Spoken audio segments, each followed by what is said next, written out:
For hundreds of millions of years, craftspeople have been making things out of birch bark. Way back in 1967, something was spotted in the woods in Michigan. Using this archival footage and his extreme boredom, our hero decided to recreate the magical abilities of the Birch Bark Bandit from the 1967 archival footage by crafting his own birch bark glasses, running around the woods, and acting like a weirdo. Now you will see the results of this experiment. Does have a pretty good reach on it. Yeah, the Birch Bark Bandit rides again, ladies and gentlemen.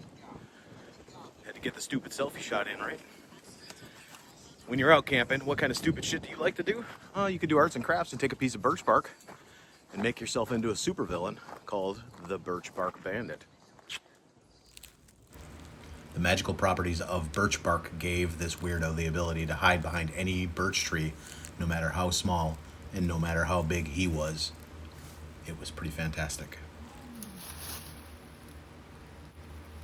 The ability to remain invisible behind any birch tree and the ability to move silently through the woods allowed him to become the Birch Bark Bandit, who snuck through the woods stealing birch bark and selling it to craftspeople at outrageous prices so they could make birch bark handles for their knives, birch bark baskets, birch bark hats, maybe birch bark underpants.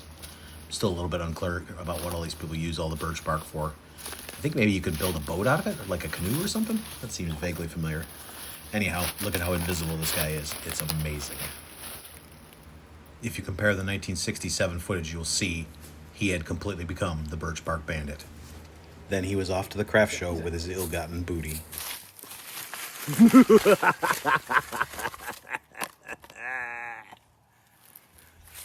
Yeah, buddy, that's the shot. And no one would ever discover that the Birch Bark Bandit was actually Ron Fricke, mild-mannered sport carver and office nerd.